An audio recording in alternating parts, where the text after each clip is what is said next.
श्रीधर अगर चाहते तो प्राइवेट जेट खरीदते, लेकिन उन्होंने खरीदी cycle.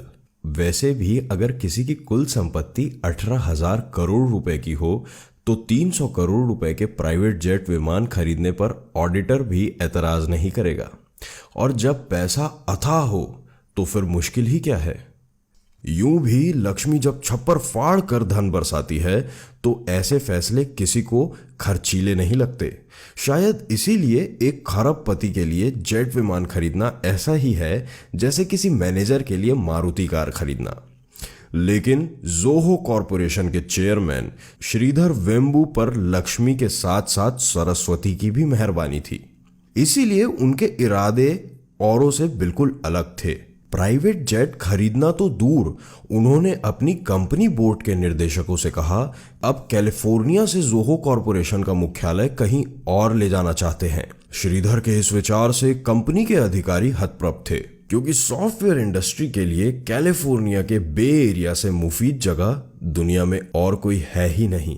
Google, Apple, Facebook, Twitter या सिस्को सब के सब इसी इलाके में रचे बसे फले फूले। पर श्रीधर तो और भी बड़ा अप्रत्याशित फैसला लेने जा रहे थे। वे कैलिफोर्निया से शिफ्ट होकर सिएटल या ह्यूस्टन नहीं जा रहे थे, वे अमेरिका से लगभग 13,000 किलोमीटर दूर चेन्नई वापस आना चाहते थे। उन्होंने बोर्ड मीटिंग में कहा कि अगर डेल, सिस्को, एप्पल या माइक्रोसॉफ्ट अपने दफ्तर और रिसर्च सेंटर भारत में स्थापित कर सकते हैं तो जोहो कॉरपोरेशन को स्वदेश लौटने पर परहेज क्यों है। श्रीधर के तर्क और प्रश्नों के आगे बोर्ड में मौन छा गया। फैसला हो चुका था। आईआईटी मद्रास के इंजीनियर श्रीधर वापस मद्रास जाने का संकल्प ले चुके थे।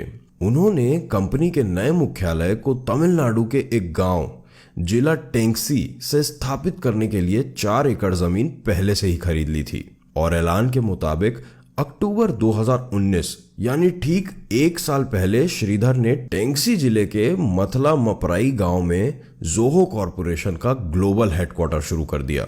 यही नहीं, $2.5 बिलियन के जोहो कॉरपोरेशन ने पिछले ही वर्ष सॉफ्टवेयर कारोबार में 3,410 करोड़ रुपए का रिकॉर्ड राजस्व प्राप्त करके टेक जगत में बहुतों को चौंका दिया था।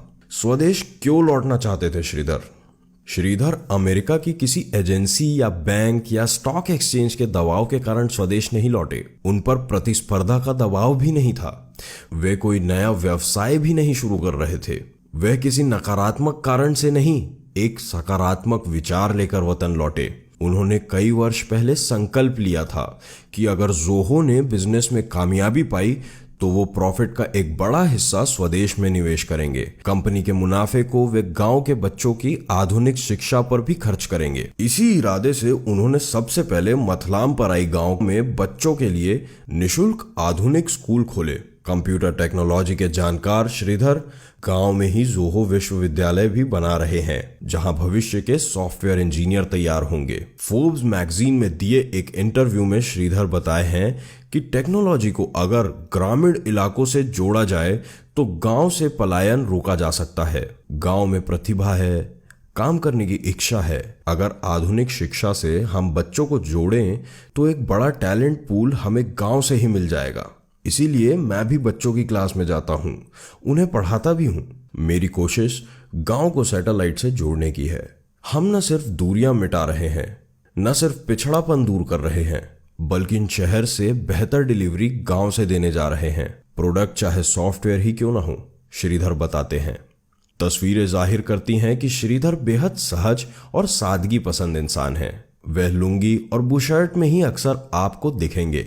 गांव और तहसील में आने जाने के लिए वह साइकिल पर ही चल निकलते हैं। उनकी बातचीत से, हाव भाव से यह आभास नहीं होता है कि श्रीधर एक खरबपति सॉफ्टवेयर उद्योगपति हैं, जिन्होंने 9,000 से ज्यादा लोगों को रोजगार दिया है, जिसमें अधिकांश इंजीनियर हैं।